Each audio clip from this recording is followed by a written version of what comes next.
Meghan Markle thought she was being clever, thought a little humor, a little satire, might win her back some public support. But what she did next didn't just raise eyebrows. It nearly burned her career to the ground. Right after her Netflix deal collapsed, Meghan decided to film a full-blown parody sketch, not about herself, but about the very executives who canceled her show.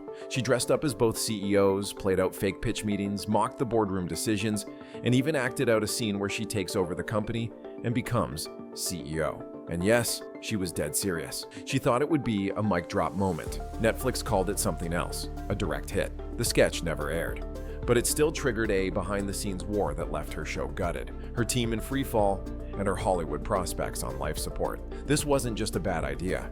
It was a full-scale implosion, and you won't believe how fast it all unraveled. She was supposed to be done. Netflix had already made the call.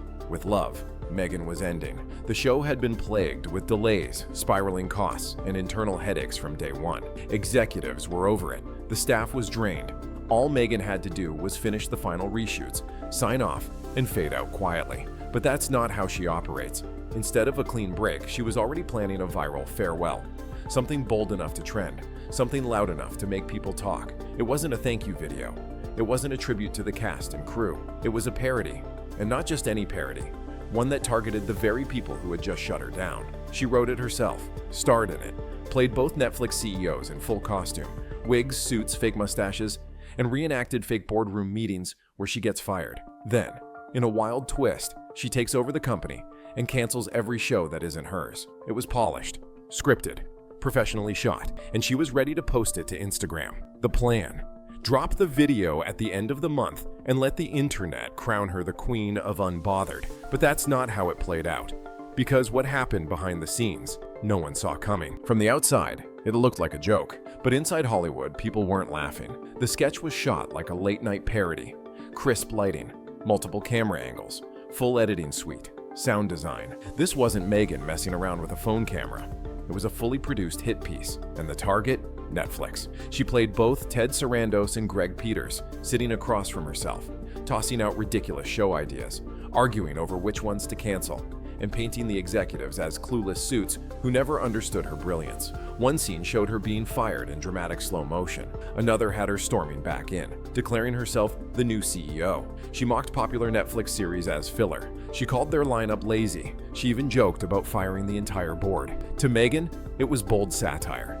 To everyone else, it was a digital middle finger to the platform that made her rich, and she wasn't hiding it. The sketch was scheduled to go live on her Instagram, complete with captions about freedom of expression and telling your truth. But before it could drop, her own team saw the final cut, and their reaction? Panic. What they did next would not only blindside Meghan, it would spark the beginning of her complete industry shutdown. The moment the video hit her team's inboxes, everything changed. Meghan expected applause, maybe even a round of nervous laughter. Instead, her manager and agent went into full damage control. They didn't just see a sketch, they saw a time bomb. Mocking your former bosses at the height of a contract dispute? That's not edgy, that's career suicide, especially when your show has already cost millions and delivered very little. But instead of trying to talk her down, they went behind her back. They forwarded the video to Netflix executives directly. Ted Sarandos and Greg Peters didn't need to sit through the full edit. They watched enough to know exactly what it was: a public ambush dressed up as comedy, disrespectful, reckless, and humiliating. The response was immediate. Meghan was contacted and hit with a warning. If that video went live before her contract officially ended, Netflix would sue. No negotiations, no loopholes. She was forced to pull the plug, at least for now. But by the time she backed off, it was already too late.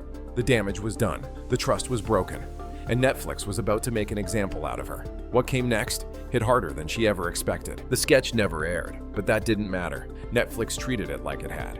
Within hours, marketing budgets vanished. Tens of millions allocated to promote with love. Meghan Season 2 were pulled without warning. Posters were ripped from billboards. Social media ads were deleted. Promo slots were reassigned to other shows. It was like her series had never existed. Then came the press tour. She'd been booked on every major talk show: Kimmel, Fallon, Seth Meyers, all prepped to help her launch the new season. But after the execs saw the parody, every single appearance was canceled. Not postponed, not rescheduled, canceled. Behind closed doors, Netflix staff were given clear instructions: do not mention the show unless absolutely necessary. Internally, it was blacklisted. Publicly, it was erased. Even people who had nothing to do with the sketch started feeling it. Editors were quietly let go. Stylists, assistants, post-production teams, all cut loose. Some had been mid-contract when the plug was pulled. One crew member called it a PR nuke, saying, "We didn't just lose a job, we lost a future credit." Netflix wasn't just silencing the project, they were scrubbing it from the record. But while the platform was locking down, Meghan was gearing up for her next move, because in her mind, the war had just begun, and what she did next made everything worse. While Netflix was cutting ties, she still believed she was winning. Meghan thought the sketch was misunderstood brilliance, a clever takedown, a brave commentary, a way to own the narrative. She told friends it was satirical, empowering, even important. She thought people would rally behind her for standing up to the system, but the industry saw something else, a complete inability to read the room. In the sketch, she didn't just act out her firing, she made herself the star of a revenge fantasy. One scene had her marching back into the Netflix boardroom, declaring herself CEO, and firing everyone who doubted her. She mocked other Netflix shows as copy-paste trash. She called herself the only visionary left in Hollywood. It wasn't funny, it was unsettling. People inside the business didn't see boldness. They saw a meltdown, a public unraveling dressed in punchlines. And the message was clear. If Meghan didn't get her way, she'd burn the whole thing down. That's when the phones started going silent. Her manager stopped responding. Her agent removed her from the active client list. Publicists who used to chase press for her suddenly weren't available. Even producers who once worked on the show began distancing themselves. She had become radioactive. But instead of retreating, she doubled down. Because in her mind, she hadn't lost. She was just getting started. And her next move, it pushed the industry over the edge. One by one, the doors started closing. No public statements, no dramatic headlines, just silence, the kind that means you're no longer welcome. Meghan's manager, who once negotiated her Netflix deal, vanished without explanation. Her agent, the same one who had secured press tours and panel invites, quietly dropped her from all active promotion. Publicists stopped pitching. Producers stopped replying. She wasn't just controversial, she was officially off limits. Even crew members from With Love, Meghan felt the blowback. Editors were let go mid-project. Contracts vanished. Stylists and assistants left hanging. Some said working on the show had become a career stain, like being too close to a fire everyone else was running from. And it wasn't just Netflix anymore. Old tensions with Spotify began resurfacing. Leaks from former producers revealed Meghan had been difficult, demanding, and chronically late with deliverables. She'd wanted full creative control over everything, down to the pacing of podcast intros. Deadlines were missed. Episodes were scrapped. It was more chaos. Suddenly, a pattern was forming. What once looked like a Netflix issue now looked like Meghan's issue, and no one wanted to be next. Whispers started spreading through agencies and studios. She's uninsurable. Don't attach her to anything. It's not worth the risk. But while the industry was shutting her out, she was still plotting her return, and her next move would prove she wasn't giving up. She was going all in. Warnings didn't shake her. Isolation didn't stop her. She still believed the sketch could save her. With her Netflix contract nearing expiration, Meghan started planning the re-release. The strategy was simple.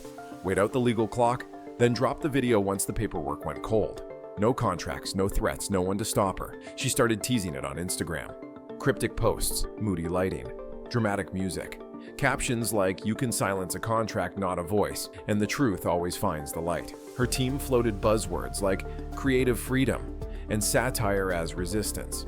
But behind the scenes, she was going even further. A few independent producers got quiet outreach.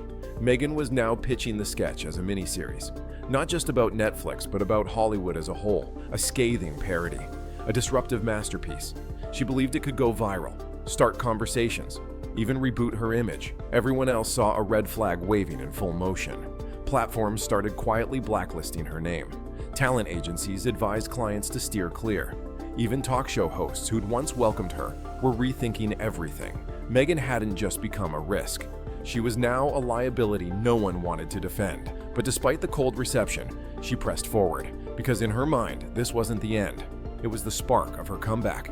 What she didn't see coming was how completely the industry would shut the door. Fall was approaching, and Meghan was getting ready to light the match. Netflix hadn't sued, not yet, but her legal team received a formal letter, a warning. Any future content that defamed or misrepresented the company's executives could trigger immediate litigation. It was a line in the sand.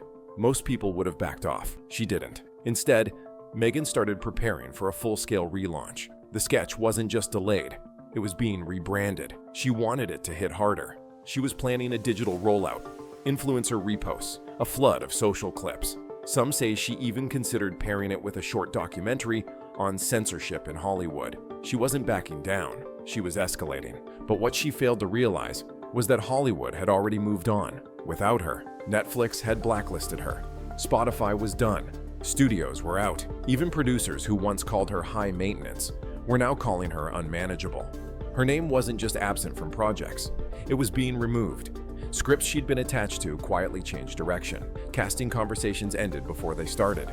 Meetings were canceled before invitations were even sent. And still, she kept going, as if the silence around her wasn't real, as if she could post her way out of this. But in this town, when the phone stops ringing, it usually means it's already over. All that was left now, was to watch what happened when the dust settled, and that moment came faster than anyone expected. Meghan thought she was flipping the script. She thought the sketch would paint her as fearless, a disruptor, a truth teller, someone unafraid to bite the hand that fed her. But Hollywood didn't see bravery. It saw arrogance. It saw ego. And worst of all, it saw a liability. A single video, one that never even aired, was enough to detonate her Netflix deal, dismantle her team, blackball her name, and unravel everything she'd spent years building. She didn't just lose a show, she lost the room. In an industry where image is currency, Meghan made the fatal mistake of believing she controlled the narrative. Long after the audience stopped buying it, she wanted to go out on her own terms. Instead, she became a cautionary tale. What do you think?